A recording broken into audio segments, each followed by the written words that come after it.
It was a matter of life or death for me and for my children. The only thing that I could depend on literally was myself.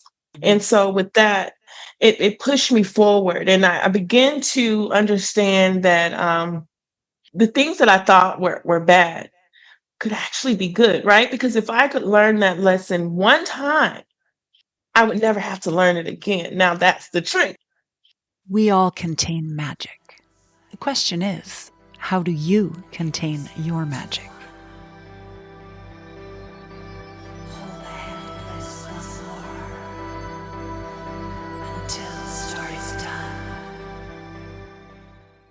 I'm your host, Sonia Bayo. I'm a transformational coach, yoga educator, singer, and embodied alchemist. I'm here with you today to share the stories, the practices, and the awakenings that truly contain her magic. Let's begin. Hello, my beauties, and welcome to episode 7 of Contain Her Magic, Putting Faith into Action. Today I'm joined by Charity Owens, mother of 6, entrepreneur, former political candidate, and a woman who lives her faith through aligned action. Her journey has taken her from deep adversity and periods of homelessness into business ownership, leadership, and even a run for public office, all guided by an enduring trust in who she is, in something greater moving through her, and in a commitment not only to rise, but to help others rise along the way. In this episode, we explore what happens when a woman refuses to let circumstance define her, how going within becomes a source of clarity and momentum, and how staying true to yourself manifests a life of purpose and success. Hi, Charity. Welcome to Contain Her Magic. I'm so happy to have you with us here today. Well, thank you for having me. I'm so excited to be here and to have a conversation with you. And I look forward to see what we speak on today. Well, I'd like to give our listeners a little bit of background information about you. So, for listeners meeting you for the first time, can you tell me a little bit about the journey that's brought you to where you are today and to make you the woman you are today? Oh my God. It's been such a long journey, right? And I'm only 37. But if we're talking about the beginning, I'm a high school dropout and I had my first child at 18. I had the pleasure of interviewing Charity on a Zoom call to Bangkok. That's where she now lives. And before we go any further into her past and her personal story, I wanted to share this with you, her words on where she is today and the kind of life that she's living. It really does illustrate how far she's come. There's 6 kids and I and the ex-husband, we currently located in Bangkok, Thailand. And I'm curious what brought you there. Well, after the election, I just needed a change. I said if I didn't win the election, that I would just start over somewhere, right? And so we decided to come to Thailand to start fresh. I believe it was one of the best decisions that I could have made because we have kind people that were surrounded by fresh food and just a whole nother living experience that I don't believe we could have gotten anywhere else in the world.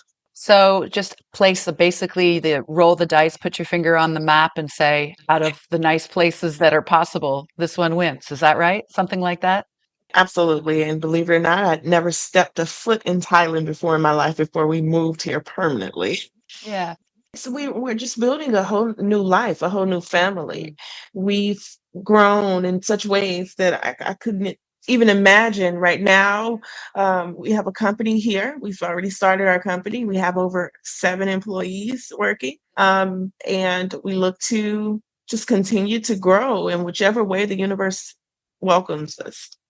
So just to backtrack a little bit. So you were from Atlanta, Georgia, Yes, and ma'am. then you at some point moved to South Carolina. Yes, Yeah. yes. Okay. I know previously when we spoke, you told me a little bit more about where you're from in terms of, the challenges that you had when you were growing up, and then the steps that you took to get you to where you are today. Can you share a little bit about that? Yeah. Well, growing up was not easy for me at all. Um, if you want to go all the way back to when I was a kid, I grew up being molested as a child. Um, I had a police officer, someone trusted in the community, someone trusted in the school system, Mm. raped me. And then when I told my mom and the school system about it, he told everyone that I was mentally disabled, right? And so I have come from a period of depression to not knowing who I actually was. Did I have mental issues? Was I considered slow? I didn't know. At Mhm. 11, 12 years old, when you tell a little girl that she not seeing things correctly and that she has issues and that she's hallucinating, it can kind of push us over the edge. And so I had to kind of deal with self-identity, and I believe it made me into the person that I am today, right? Because I then realized that, I was stronger than what the outside said that I was. And so that is what pushed me into the military after being in an abusive relationship. Mhm. Striving for entrepreneurship and financial dependency instead of being financially dependent on a man or a mate is what Mhm. pushed me because of the problems that I ran into in my younger years, right?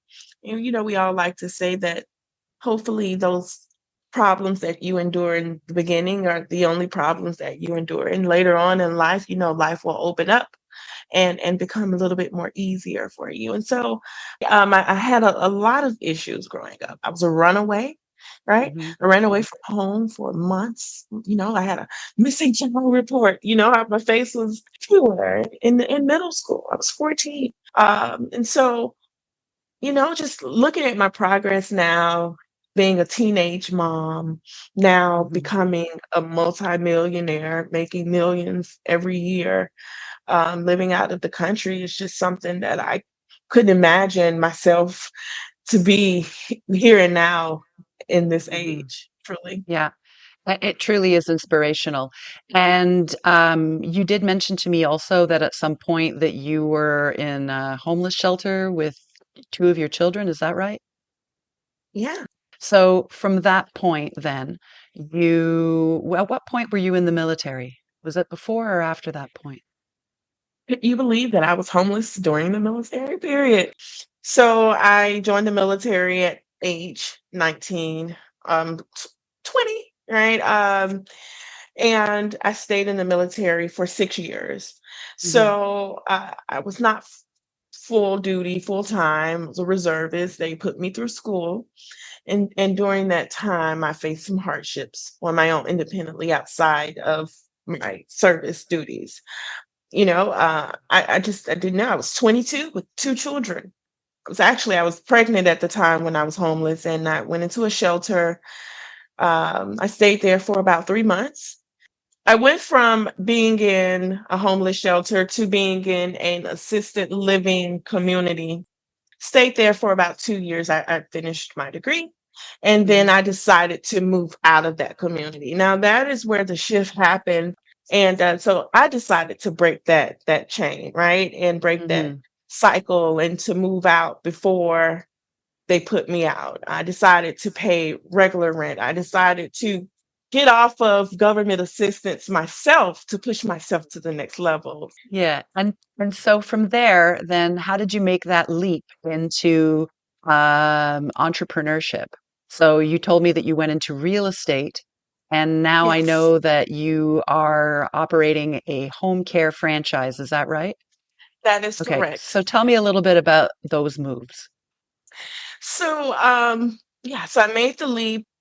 It was really hard. I decided to go into real estate at the school. I believe it cost me $500 to go into real estate school. And I borrowed the money from my big Mhm. sister. And it wasn't easy. It wasn't easy at all. There were times where I didn't know where my next dollar was going to come from. But, it's one of those things that if you don't work, then you don't eat, right? Mhm. We had times where me and I had three kids at the time. we were sharing one meal, splitting literally one meal, McDonald meal, four Yeah. ways, right? Hmm. Okay, so in terms of the real estate, how long were you working in that industry? I'm still working in real estate. I have two real estate firms, one in Georgia, one in South Carolina.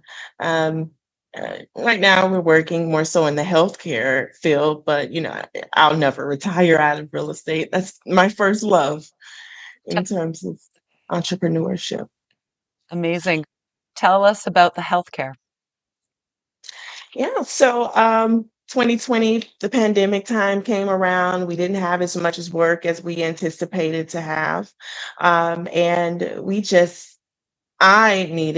my family needed a way out to make sure that we didn't lose everything. And, I thought about it and I said, well, what never goes? What do we always need? We always need healthcare, right? Mhm. And so I decided to go to the franchise way. Now, the thing about franchising, you have a 90% success rate versus a 30% success rate if you were to build up from the ground up. And so we went franchising. We decided on Comfort Care of Hilton Head, and right now we're over 100 plus employees and clients. We have a really good team of people in the Philippines, in Bangkok, California, as well as in South Carolina to take care of our elderly and disabled children. And so that's where we're at right now. Now, you know, um, during this period, it's really put me on a journey because I was invited to join the IFA International Franchise Association and VetFran. So I'm a part of the board where we help other veterans, other people who may be interested in franchising come into the fold for the lack of better words, and just educate them on the importance and the benefits of going into franchising opposed to starting up your own company from scratch. That's wonderful. And was there somebody who pointed that out to you along the way, or did you just do your research and go from there? Well, I am so blessed to have a big sister who's paved the way for me. And just like she paid for my real estate license in the beginning, she told me about franchising. She owned two subways, and, I was really inspired to Hmm. see someone, of the same blood to be able to accomplish things. And, once I got on my foot, got my head in the game and was able to actually focus on what I knew that I needed and my children, my family needed as a whole, I Hmm. was able to accomplish what I put my mind to. That's wonderful. It's a real inspiration to hear you talk like that because it's a story of overcoming odds, absolutely starting off with circumstances that would put a lot of people on a different path. And you've taken that and you've turned it into success for yourself. And I'm curious to know what do you think? I mean, you see the woman you are today, and you have a lot to be proud of. And when you look back, though, was there something that was already living inside of you that you could recognize that was a strength even before you had this success that you're living now? You know, it's funny you say that because I didn't recognize it as a strength back in the day. I actually thought it was a disability. I've always been strange. I've never been able to fit in, right? And I always wanted to so badly, right? To where Mhm. I would not be myself. I would try to fit into and be someone else. And so, now that I look back, I say, I'm glad that I'm not like everyone else, right? I'm glad that I can use my own mind. You mentioned that a connection outside of myself, right? Mhm. I am a creative person, but I also believe that that creativity comes directly from the divine. I have the ability to listen and to tap into myself and to understand myself fully, right? And I am not afraid of that person, the dark side or the light side. I know that I have work to do, and that motivates me to become a better person every day, right? Step by step. And I also know that I'm good at certain things, right? I'm not good at everything, but I'm good at certain things. And those things I continue to strive and become stronger. So me knowing that I'm different and appreciating that difference is what sets me apart. That is so well said. And that is such a great message for so many people because we spend so much time trying to be something often for somebody else or for what we think is right. And I think that when you tune in to who you really are and live from your truth, then good things happen. And you're living proof of that.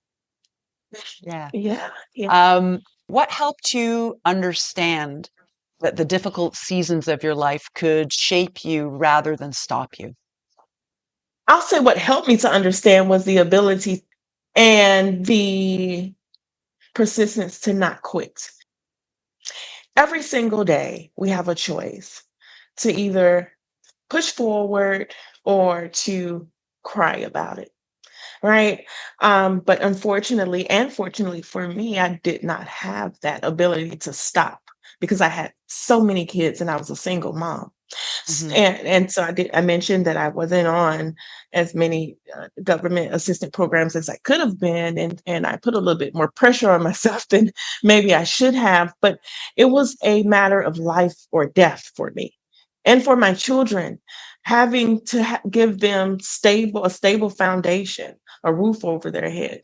I didn't have the ability to sit down and be lazy and to try to get money from other people. And the only thing that I could depend on literally was myself.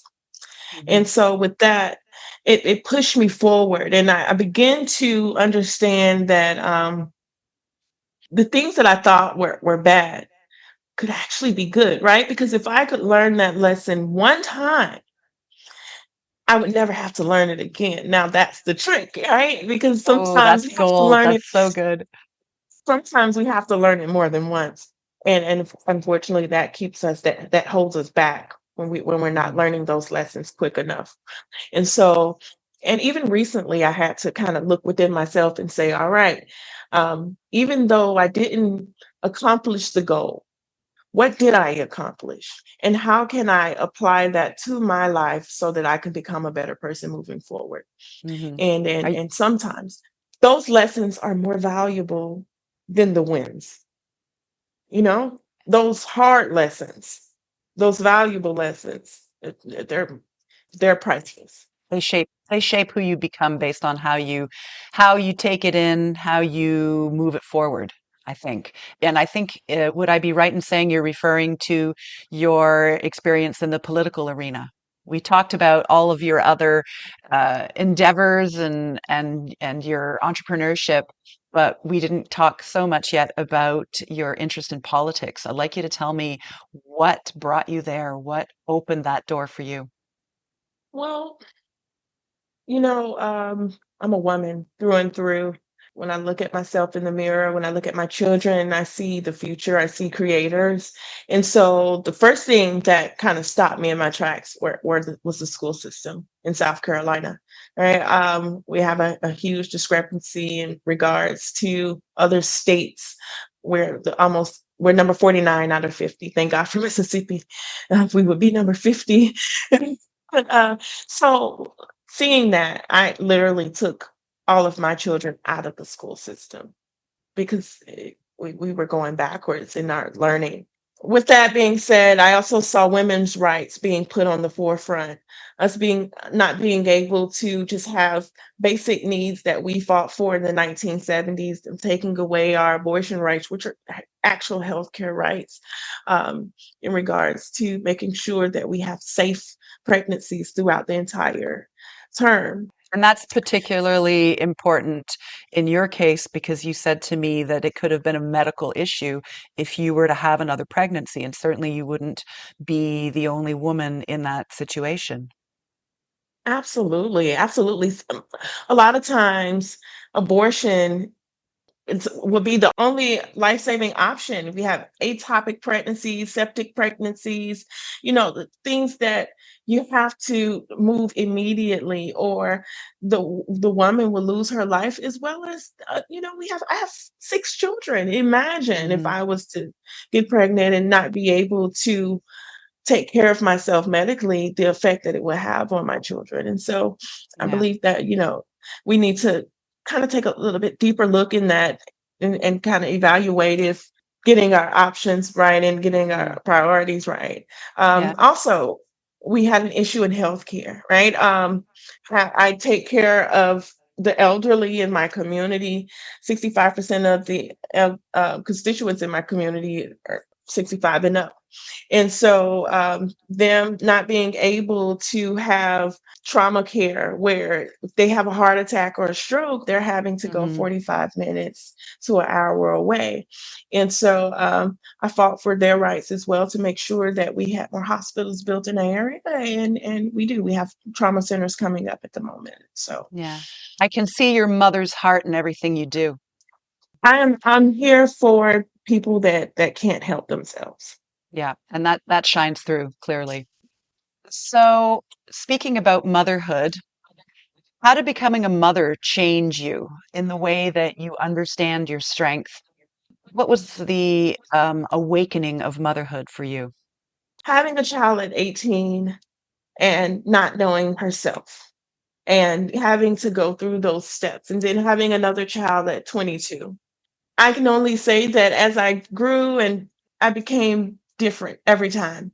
Every single child that I had brought on a different blessing, a different mindset, a different set of understanding for myself and for how I was raising my children. My 18-year-old, they didn't get the same mom as my 4-year-old has right now. And he Yeah. often complains. He's like, Mom, you are not that person when I was a younger Hmm. kid. And so, it's a growth thing. Yeah, It's a yeah. growth. So what can you tell me one blessing in particular that you've gained? For them, I had to learn endurance. Hmm. That has shaped my life more than anything. It's been so many times where I could have just gave up. I mean, and it didn't matter that much to me. Seriously. If it was just based off of me and what I Hmm. needed, I don't think that I would be that much of a motivation. I believe that I would have every excuse in the world. But when I look at them, and I look at the responsibility that I chose to have when I brought those kids into the world, I know that the reason to wake up in the morning and say, "Hey, I have to work," right? Um, Grit is the lesson that they've taught me, to Hmm. never give up and to find the strength within yourself. And and I'm so thankful for that. I'm going to get into something that is clear to me that I've seen in you since the moment that we started talking is that you've got a trust in yourself and in your abilities. And I think, being connected to that inner self that you talked to me about is so very important. So here's my question. At what point did your inner guidance become something that you truly relied on? And what practices help you to stay centered and to stay connected to that voice today? When was that obvious for you? We'll start with that. 10 years ago. That's Um, specific. I'm I interested. 10 years ago, I I was by myself. I had been recently broken up with, or we were Hmm. going through a divorce, not sure what was going on in my love life at that moment, but I knew that I was by myself and I had no one to turn to the point to where I would sit in my room and the lights went out. I had no electricity, no internet, and my phone was disconnected. I believe that my children were staying with my mom, and I was by myself. Um, and the silence is what got me. Um, Did you the say the thought, silence? yes, Okay. it was the thoughts. It was the self-defeating thoughts, almost to the point of insanity and suicide. Just because I didn't know me. I didn't know who to rely on. I was looking so much outside of myself. And when I realized that I had no one else but myself, that Hmm. is when my world collapsed within itself, if that makes sense. It does. So how did you Because get through that? meditation, Mm. forced meditation, right? Because those thoughts, those running thoughts, allowing those thoughts to continue and run all the way to the end, to come to Hmm. that conclusion, to sit with that conclusion, and then to look at yourself and say, now what are you going to do with that? What are you Yeah. going to do with those feelings, those thoughts of failure, of Hmm. defeat? Are you going to fight, or are you going to give up? Right? And that's when I said, well, I have no choice but to fight, because I don't want to die, and I don't want to be a failure. I don't want to look at myself. I don't want to continue to feel that way. That's when I decided to write my first paragraph in my journal. Hmm. Right. And as you look back now on those, because I still keep my journals, and it's such self hate, right? So and it's really painful to look at. What did it bring you? It brought me full circle. It's still to this day, even if I look back a year ago, because I continue to write down my thoughts and my feelings, truly how I feel about myself. And I'll go back and I say, hey girl, you don't like yourself. How did we come to this person? And what do you need to do to fix about yourself so that you can like yourself? Right? Yeah. And meditation brought you into a self-reflection where you were able to find your inner strength. And I think that's what you're saying.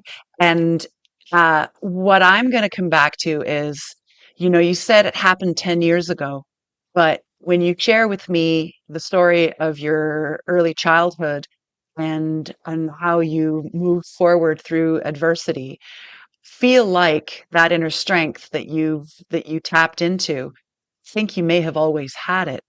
Could it be that at that age you knew there was something special about you? Well, to be honest with you, I believe that I did not.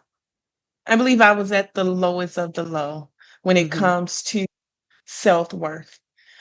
Surrounding myself with people who did not like me, friends who did not like me, um, experimenting with things. After this is around 11, 12 years old after the rape, and me just trying to find myself, right? Hmm. Drinking at an early age, experimenting with drugs at an early age, all of Hmm. these self-defeating habits that you develop when you're going through things mentally. I just didn't see myself as pretty on the outside or inside, right? I didn't see myself as worth it on the outside or inside. And when I look back at myself today, I can tell because of the actions that I've Hmm. engaged in that, oh, you Yeah. didn't have much self-love or self-worth. And so I Hmm. had to look at myself and say, okay, so if you're not worth anything, well, what brings value? How can you have value to yourself? How can you add value to yourself?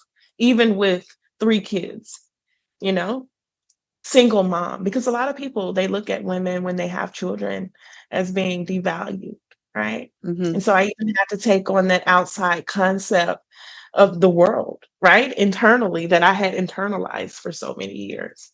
So what's the inner value that you found? It's clear to me, but I want to hear it in your words. Self-love. Self-love is the first step. Hmm. And it sounds so easy, but it's not, right? Because then you have to push and get through all of the gunk and all of the self-defeating thoughts, and to say, okay, yes, I am someone that is valuable enough to be loved. And you have to Hmm. start with loving yourself, you know, uh, and not just putting yourself first, Yeah. as selfish as it may seem, but just being self-centered, but giving actual love. But before we can do that, we have to know what actual love is, right? Right? And It's I think maybe patient. that starts with yourself, right? Like when you Yes. love Maybe motherhood brings that as well. I know that I just interviewed a friend and a resilience expert. She's also a best-selling author. Her name is Karen Dean, and she Mm. talks about her struggles that she's been through. And we got onto the topic of self compassion and self-talk and mindset in terms of like, what do you say to yourself when you look at yourself in the mirror? And she said, coach had mentioned to her to say, I totally and completely love myself. And that's not an easy thing to do always. But what I brought to the table from that conversation was how, as a mother, I'm able to easily look at my children and say those words, then to look back at myself as a child, which we've all been there, we've all been a child. It should be just as easy if we come back to that essence of who we truly are. So I think maybe that you've lived that journey as well. Yeah, absolutely.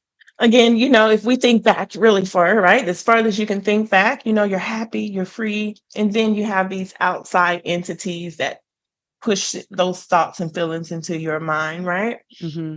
Your friends or your cousins or whoever. You're ugly, Yeah. you're stupid, your nose is big, right? And then you internalize those things throughout your life. Hmm. And then you have Yeah. to figure out if that's your voice. So I hear myself often, even to this day. I'm my biggest critic. Oh, Charity, you're stupid. And then I'll sit back, and if you're aware enough to catch those thoughts, Hmm. I'll say, where did that come from? So you have to have that dialogue within your mind. You don't always Yeah. have to talk to someone else, but be able to speak to yourself, speak to your soul, right? Yeah. Align yourself, be intentional with your words, with your actions, with your Hmm. thoughts. They start with your thoughts. Your thoughts are your perceptions. Whatever I perceive in my life is the actual output of my life. If I think that the people in my life are mean and miserable, they're mean and miserable. Whether Hmm. they're mean and miserable to other people, that is the reflection of my life. I am a miserable person on the inside. And so once I realized that my thoughts represent my words, my Hmm. thoughts represent my actions, I have purposely learned to tune out any negativity that will negatively affect my life, as well as throw me off my purpose. Well, and that brings us to the idea of putting your faith into action. So, what you believe, what you create in your mind as your own reality is what you then interact with and act on. So, let me ask you this question. Many people have belief or believe in maybe something bigger than themselves or have hope. What allows you to actually move on your beliefs and on that faith, to take action? You know, it's self. It's self. A lot of people, it always comes back to self. A lot of people are centered around their partner. They Hmm. center themselves. When they speak about themselves, they speak about themselves in a way that I am a wife, or I am a religious practitioner. I'm a Christian. That's how I'm centering myself when I Hmm. identify, right?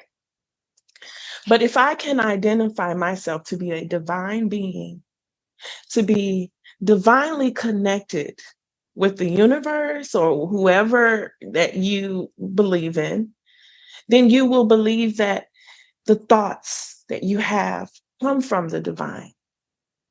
That right there should give you enough faith to walk within yourself, to believe that your connection to the divine is enough for you to do what's needed to be done, and everything else that you'll need will unfold naturally. And anything, if you do believe in the divine, if you do believe in divine purpose and everything happens for a reason and nothing is out of place, then you'll know that any doors that are closed is meant for you as well, right? So that doesn't give you any stress. You're then you're within the flow of life, and you're just living life and enjoying what comes to you and appreciating the things that, have been blocked. That is so powerful. That is so well said. Thank you for sharing that, because I think that the people listening, the women who enjoy this podcast, are going to walk away and think about what you just said for a while. I hope so. Yeah. Okay, so this is your inner power and your inner strength. And then I think you have made it really clear that you go and service of others as well, out into the world, out into your community. When did helping other people become central to your mission? When I knew that the world did not revolve around me. Hmm. Right? It was at a point in my life where anything that happened out of place, someone was out to get me, right? It didn't work out for me, then, it was because of me, or someone did this because they didn't like me, or whatever the circumstance had to be, without the accountability of self, right? When I realized that I am just but a fraction of this world, then I realized that I have to be bigger than what I am right now. And Hmm. the only way that I can be bigger than what I am right now is to be outside of myself, is to do something that will affect humanity in a possible way. If not, then I will only be that fraction. Yeah. And so Which is still I, pretty good. and hopefully that little fraction can make a difference, but without being so, I spoke about earlier about being self-centered, right? But Hmm. then there comes a point to where you can you have to understand that your self-centeredness will only get you so far. May fix you, but if you really want to make an impact, if you really want to see the world a better place, and if I was to leave this world today, someone would say, you know what? She helped 3 young ladies, and those 3 young ladies helped 9 young ladies, right? Then I've done my job. But Hmm. to have loved myself, then I don't believe that I have lived my purpose in this world. So it's about paying it forward. Yes, Yeah, absolutely. very nice. So, how do you experience working with something that's greater than you when you're making a big decision or you're building something new? How do you let that voice come in? How does it guide you? Well, I know that I only have one small voice. Even if I am divinely connected, I only have one small voice. And so what I allow the universe to talk to me and talk through me, meaning that if I am connected to you in any way and we're speaking about the particular mission or purpose that we are living outside of ourselves, and you have an opinion on something, then I will genuinely take that upon myself Hmm. and try to expand or try to connect in some type of way, right? Because I believe that the universe speaks to me. Um, if I am alone in the thought and my thoughts are complete, then I will actively look for a partner who aligns with me to see if we can build something bigger. And Hmm. so it's all about unity. It's all about divine timing and understanding what is for you and what's not for you. Right. Yeah. And so I pray to the universe that anything that is not for me, that it continues to repel and it stays farther away. And my door is open for anything that it has for me. And I Yeah. trust blindly that anyone that I am connected to, that it is purposeful, such as our conversation now. Oh, that's that's lovely. Thank you for that. It's a really nice sentiment, and I'm glad that you feel that way. It's the truth. Um, It's so let me ask you about this. You've said that women are incredibly powerful. To me, when we spoke initially, you were talking about women being, creative and how powerful that is in our world, and that sometimes I can also feel confronting. So, what do you think that people are actually reacting to when they feel that? Oh, yes. Um, so we're the creators. When I say create, we're talking about from life, creating living human beings, to literally anything that you can think of. Businesses, homes, communities, anything that you can think of, a woman has been a part of. Without us, life would cease, right? Hmm. So, with that being said, it's such a grave power, grave responsibility, that it's a fight or flight type of thing. And when we're Mhm. talking about men in particular, right, being intimidated by that, I have encountered that mostly throughout my life, Mhm. because they Is have this perception of being leaders, them needing to lead society. And then you come into contact with an actual creator, someone who's meant to co-create, and they have this perception that they're supposed to be the leader or only to create. I believe it brings confusion and a identity crisis within them, in my opinion. And so then they use brute force to kind of suppress that because they don't know what to do with that energy themselves yeah. because they don't know that energy. And you've been in a lot of traditionally male jobs, right? Like the military and even politics.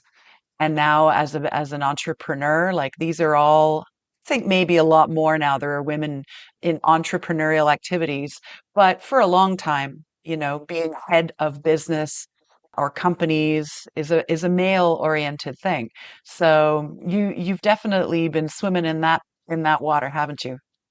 Absolutely. To the point to where I am often called masculine. I am a woman. I dress feminine. I Hmm. am very nurturing. I'm very soft spoken when I speak, but I also have a leadership quality, right? And Hmm. so if we're thinking about a male dominated world, then we would correlate leadership to male qualities. And so when I naturally exemplify a leadership quality, they're going to associate that to masculinity opposed to just being a leader. Well, I look at it sometimes in terms of energy as well. So, you've got a very strong feminine energy. You have, like you said, this creative side, you have a nurturing side, you care for other people, you bring that out into the world, but then you've got that strength, that grit, that get up and go, that you embody by experience, but also by choice. And I think that's a really important part of it because, we always have a choice. So to me, you're embodying a healthy masculine energy as well. And this podcast is called Contain Her Magic. And the reason why I named it that was because I feel like the magic is your essence as a woman, and I think that the container is that ability to harness it, to hold it, to Right. support it. And that's a male energy that comes forth to support the female energy. And to me, that's a beautiful thing. And I like to see how other people embody that. So I don't know if there's anything more that you could say about that. But what I'd like to ask you is, how do you contain your magic? What does that mean for you? You're so deep. You ask these questions and I have to think about them, but they're really good questions. Now, in regards to containing my own magic, I like to go back and say that we have to have balance within ourselves, right? Mm-hmm. Not too much femininity, not too much masculinity, but a little bit of both. Being able to survive out here, to be alert, see your surroundings, to protect what your blessings that the universe, that God is giving you, to protect your children, right? Those are all masculine qualities, and then the nurturing ones as well. And so, if I can find those qualities, if I can understand those qualities, if I can understand how to cultivate those qualities, then I am harnessing the God given magic within myself. But Mm-hmm. if you don't have any understanding of yourself, then how can you control yourself? How can you control the spark within you? Right? It will be too erratic, too Mm-hmm. volatile. But to find that and to be able to focus it, right? If you can focus on one thing, then you can cut through a lot of the outside noise, is what I was going to say. So finding your inside magic and learning how to harness and focus it to one particular thing would be a good start for anyone. And what are your tools for doing that? You said meditation. Is there anything else that comes to mind? There you go, meditation, but also self prayer. Also, um, and I say this very lightly, but spell work. When I say spell work, we're talking magic here, right? And so Mhm. I use that word very lightly, but literally taking your divine thoughts, your divine connections that you have with the universe, you're just sitting and you're just thinking, and all of a sudden you have this brilliant thought that comes to mind. Why don't you take those thoughts and literally spell them out on paper? Mm. Now, what you just did was you just took thoughts from the heaven and you just brought them down into the earth. Now, what you physically do is you take those thoughts that you see on paper, your spell work that you just spelled, and now you manifest it actively by taking the first step, taking the second step. You can write a plan, Yeah. right? That's manifestation, that's planning, that's purposeful, that's intentional. I believe in the 1% rule, right? Um, the 20/80 rule, right? Yeah. 1% every day. If I can become 1% better every single day, at the Mhm. end of the year, I will be 365% better than I was last year, right? If I can just take 20% of my time during out the day and do something that is meaningful outside of myself, something that is of the bigger plan, something that I wrote down on that paper, right? Let's take one step a day. And I guarantee you, you won't be the same person within a week, within 2 weeks, within a month. Yeah. And that 80/20 rule. Tell me about it. I've Yes. heard of it before, but how do you apply that? 80/20. So the rule is that 80% of the 100%, it's bullcrap, right? You're doing things that are frivolous, and only 20% of that time is worth something. And so if you can focus on the 20%, something that is worth doing, a goal, a project, something hobby or anything, right? That is worthwhile. You're Yeah. using 80% of your time scrolling online on social media. Take just 20% of your time and do something that's worth it. And your life will open up for sure. Yeah, that's really well said. And interesting, though, I have a different take on the 80/20 rule. So I'm sure there's different versions of it, but what you said was I would really love to hear. valuable. But let's bring this together. Let's put our two thoughts about it together. And that is that 80% of your manifestation, of your ability to get out into the world and make changes or to improve yourself, come from your inner work. So 80% of it is your mindset, your beliefs, your ability to know yourself, like you were saying. And then 20% are your actionable steps. So I think it's that faith component, 80%, and action, 20%. What do you think about that? I love it. I like yours better than I like mine. I'm gonna yours now. I love that. I, Mhm. I Well, love it. I didn't craft that myself, but yeah, yeah. But that's the 80/20 rule that I'm familiar with. I got this one last question, and it's really important because our listeners are primarily women.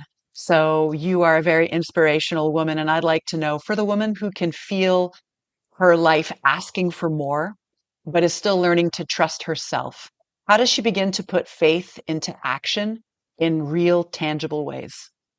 Faith into action in real tangible ways. Um, yeah. I am a believer of putting thoughts to paper and paper to action, thoughts to plans, plans into action. Um, but for a woman just beginning and may need a little bit more of an internal push, I would think to allow your mind to explode in ways that you would never imagine. And when I say that, I mean whenever I'm working with someone, I always invite them to write every single thought that they have on paper. Every Hmm. single thought. Meaning, if you want to be a trillionaire, right, or a billionaire, you want to have all of this money, all of these cars, don't limit yourself. Don't limit your Hmm. ideas. Don't limit your Hmm. thoughts. Find something that is so inspirational that you know that you're going to have to work your butt off in order to achieve it. Once you find that spark, that spark, just take one step is all I ask. Then take another step.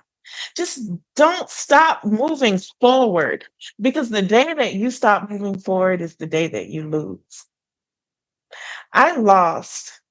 I've went broke. I mean, hundreds of thousands of dollars. I've gotten scammed out of hundreds of thousands of dollars. And I didn't know what I was going to do. And I just figured, I said, how am I going to move forward from this? I have all of these responsibilities, all of these bills, and I don't know what I'm going to do. And I said, let's come up with a plan. I don't know if this plan is going to work, but this is all I have is the plan that I have come up with in my own mind. And I just took the first step, Yep. right? The plan didn't work out in the beginning. All of this interference, but I sat and I meditated on that interference and I said, now what's the next step? Because this can't be the final step. And I took the next step. And I'm here today. I'm here today through an abusive relationship. I'm here today through 2 divorces, through homelessness, through hunger, right? Through a little girl that never been out of Atlanta, Georgia until she turned into her teenage years, right? That only Hmm. knew her own surroundings. I took a step. And now people are asking me, how do I move out of the country? How do I make $1 million in 1 year? And all I can say is come up with your plan and never give up on yourself. That's all I can say. Well, those are the best words because I can absolutely see that their lived experience and the value that that has is immense. You know, you're not just sitting there telling me and our listeners about methodology. This is Right. this is your truth. And the fact that you're sharing it Yes. with us today is so wonderful. And again, I thank you so very much for your time today and for this interview. And I hope that the rest of your endeavors just bring you further and further into bigger and bigger spheres, and that you continue to be true to that beautiful soul that I can see in front of me right now. Oh my. Well, thank you so much for having me. And you have been such a blessing to me. And to think about your questions and how they have affected my life. I've come to realize myself today on this show that I have come further than what I've anticipated. And so thank you so much for having me. And hopefully I can speak to you maybe another day down the line. I can say, well, look what else I accomplished, Sonia. So Yeah. hopefully. Oh, absolutely. It'd be my pleasure to do that. We should totally stay in touch. So, Charity, are there any coming projects that you'd like to tell us about? Yeah, well, we have a few projects happening at the moment, but one of our more important projects will be our ONRP Girls Home, which is a group home that we're opening in South Carolina. We already have one location, and we have some open beds. And basically, what we do is we help women and children come out of domestic violence and homelessness. But not only that, not only giving them shelter, what we do is we come up with a plan, right? A plan to be self sufficient and then get out of survival mode and then be prosperous, you know? Because I believe that if I can do it, that anyone can do it, right? I'm special, but I believe that everyone has those same qualities in different ways. And if we can bring those qualities out in each and every woman that comes through our home and in our program, then I believe that we've done our job. That's wonderful. And if any of our listeners want more information about that, if you're tuning in from South Carolina, then what can our listeners do to have information? Can they go to your website? Yeah. So we have a website, come4care.com. That's our South Carolina Comfort Care website. But you can always call me. I have a phone number that's open 24/7. If you need any help, need any advice, have a Mhm. trauma situation that you just need a little someone to talk to, I'm here for you. My phone number is 843-505-7887. And that is our hotline number. It's available 24/7. If we don't answer, we will definitely give you a call as soon as we get the message. And I'll make sure that that hotline number and all of your other details are listed in our show notes so that our listeners can have access to your wonderful projects. Thank you again, Charity. Thank you so much. If today's conversation hit home, if you're feeling the pull to slow down and reconnect with yourself, to find a little silence and a little inner guidance, I'd love to invite you to my Yoga Nidra workshop. This is an online workshop that you can access at any time. It's a deep relaxation practice designed to quiet the noise and bring you back to your inner guidance, to truly bring you through the layers of who you are to the core of your intention.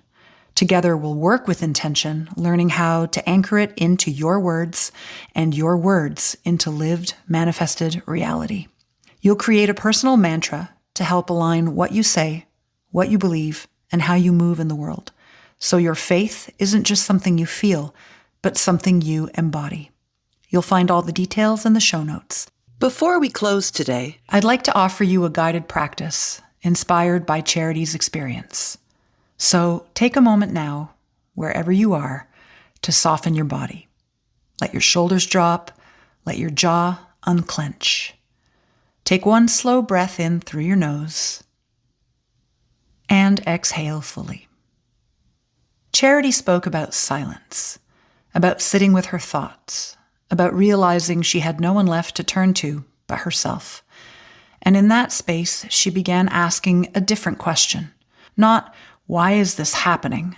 But how can I add value to who I am right now? I want to invite you into that same space. Ask yourself, what is my life asking of me right now? Don't edit the answer. Don't make it practical. Don't make it small. Just notice what comes up. Now, gently ask, how can I add value to myself where I am today? Not when you're more confident, not when you're further along, now. Maybe it's speaking to yourself differently. Maybe it's learning one new skill. Maybe it's setting one boundary. Maybe it's finishing one thing you've been avoiding. And now ask, if I trusted myself just 5% more, what would I do next? Not the whole plan, just the next step. One phone call, one paragraph, one application, one no, one yes. Place your hand over your heart. Feel that space inside of you. And know this, faith is not fantasy. Faith is relationship with yourself, with something greater, with that part of you that already knows. When you're ready, write it down, spell it, bring it from thought into form, and then take one step. That is how you put faith into action. Breathing in and breathing out now one more time. Take a moment to reflect on what came up for you. And please do write it down. As we approach International Women's Day, I invite you to be part of lifting women's voices in a tangible way. If this episode spoke to you, share it with a woman who might need to hear it. Leave a review or a comment to let me know what resonated. Your words help this podcast reach more women who are ready to reclaim their light. And if you feel called to support the work more directly, you'll find a donation link in the show notes. Every contribution helps me continue creating these spaces for honest, powerful conversations. When women support women, we amplify more than voices.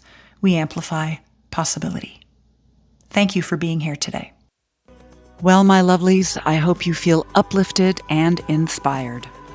Remember, your fire is sacred. Hold it, nurture it, and let it light your path without burning out. And I hope that you'll join me for the next episode of Contain Her Magic, a sacred space to honor your path, discover your unique gifts, and to unapologetically embody your truth and your joy. I'm Sonia Bayo. Until next time, burn bright and hold on to your magic.